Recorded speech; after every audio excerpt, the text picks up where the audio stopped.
Goedendag, Jeanette here.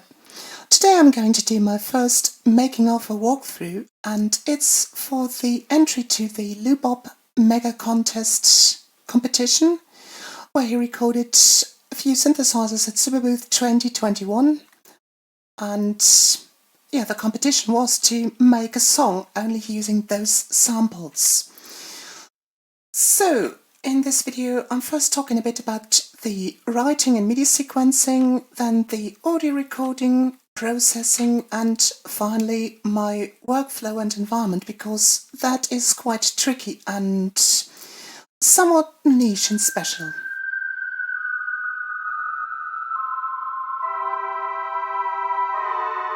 Let's begin with the writing. And of course, this competition being about the samples, I first listened through all of the samples, trying to look for inspiration, and inspiration struck with a 6-mod 6-drum kit and the tuned toms.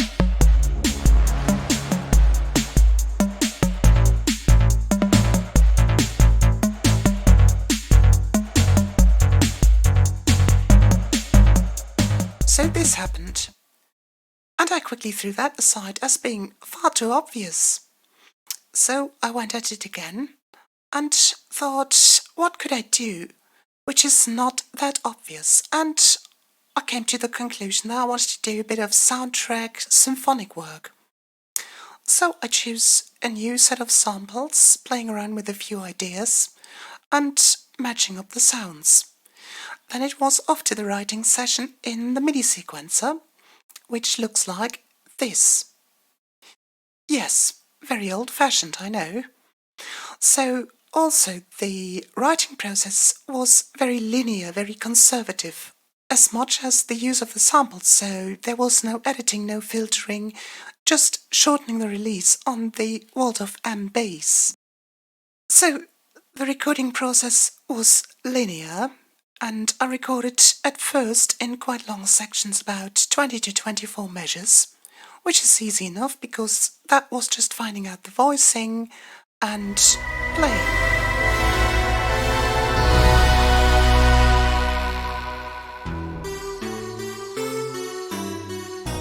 The fugue in the middle was quite a different matter. So there I recorded in shorter sections, about 9 bars, which is one run-through of the fugue motif.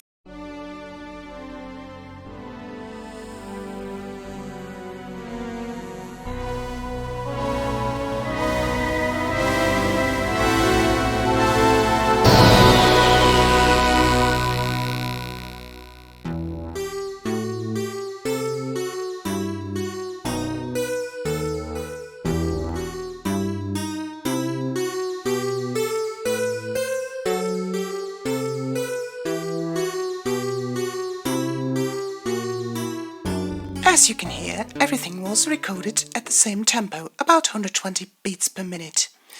So next up was writing of the tempo curve. Because my MIDI sequencer, the DAW and everything is separate, and they don't have an immediate synchronization mechanism, it all turns a bit nasty there. So I had to write the tempo curve by going through the song, jumping from measure to measure, finding out which tempo worked and writing a tempo curve which looks like this. After that, it was up to recording in batches of about 4 tracks.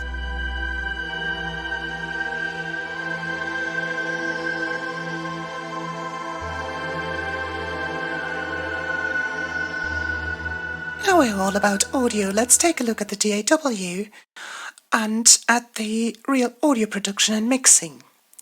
So that too is quite conservative. As you can see, the DAW too looks quite different from what you might expect. Yes, there is a bit of restriction by features, no real quick clip launching or stuttering effects or anything like that. It wasn't simple, but old-fashioned.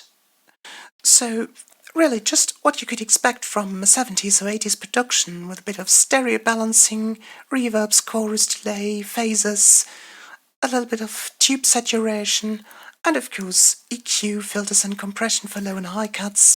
What I did do a lot was parallel processing, so that could be either sending one sound to few effects in parallel with a bit of automation, or just linking tracks, so making copies of tracks and doing a bit of sort of multiband processing. Let's take a look at the sound which I call U-Bell, which is one of the Udo Super 6 sounds, which I have low pass filtered quite strongly to get a good bass with not much reverb. And then I have just the high signal, which is that ringing bit, sort of splitting up the layers again and converting the Super 12, as Loopop called it, back into two Super 6s. So I could have a lot of delay and reverb up top.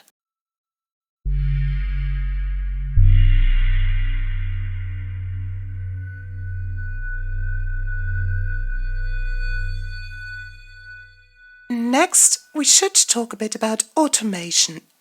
Yes, of course, it's quite simple, although it's not as simple as all that if you look at it like this, divvying it up all in commands. So what do I have to do for automation?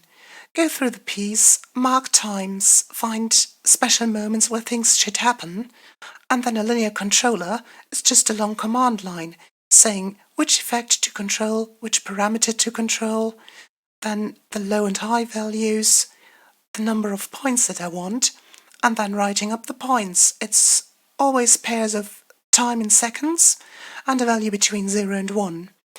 And the linear controller, the KLG, would then do linear interpolation between the points and the values. As you can see, simple as such, but writing it up like this and not having as much support for live and real-time work as you might expect, it all makes it a lot more complicated and a lot more time-consuming. Though it's still fun.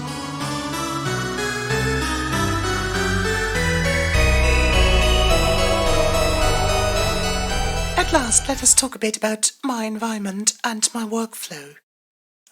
They go hand in hand, as is usually the case, so I work on Linux on the command line purely. You could say that it's partly by choice because I'm blind, and when I started, the typical graphical tools weren't accessible at all. On the other hand, it's a bit of choice because there's one thing I do like about the command line, as complicated as it might be sometimes, but it's the amount of absolute control. So giving times to the millisecond or even below that, giving absolute values for filter frequencies, or anything. And that makes it very handy, for me at least. So yes, what is the command line if you haven't seen it? It's, well, just a screen with a command prompt and you have to enter text. There's no mouse clicking, no graphics. It's just all textual representations on a screen. As I have mentioned before, my applications are quite niche and many of you have probably heard of them. So I have a MIDI sequencer, MIDIsh, my DAW, NAMA, and those two are separate processes, so you have to synchronize them to give you a bit of an idea how it works and what you probably take for granted working with Logic, Pro Tools, Ableton Live, whatever it should be. So to synchronize my MIDI sequencer to the DAW, I have to start the sequencer. I have to have a MIDI bridge between two different MIDI systems, and then I have to connect a metronome and my DAW to the MIDI sequences. So the DAW gives the transport control, the metronome, the tempo control, the tempo map. And those two go into the MIDI sequencer MIDIsh. So it could get quite convoluted, and I suppose it's nothing for beginners. There's a steep learning curve.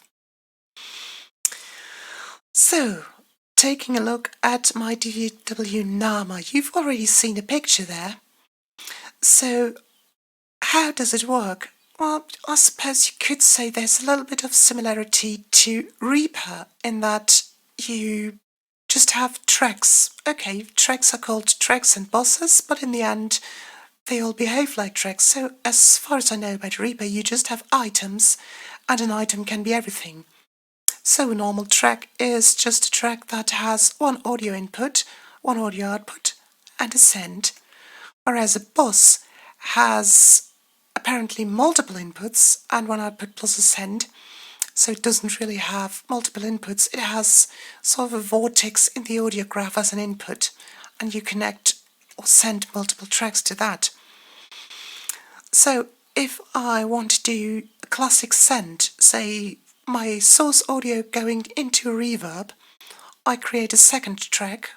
Say I have the track U-Bell, then I create U-Bell Rev, and for that as a source I take the original track U-Bell, and then I can put the reverb on that track, do some filtering, compression, extra processing, EQing, whatever is necessary.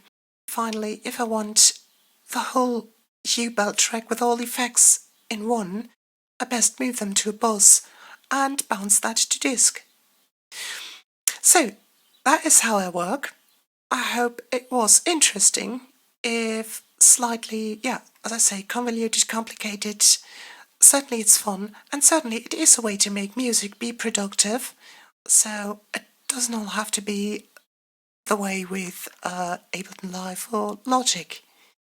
I hope you enjoyed that.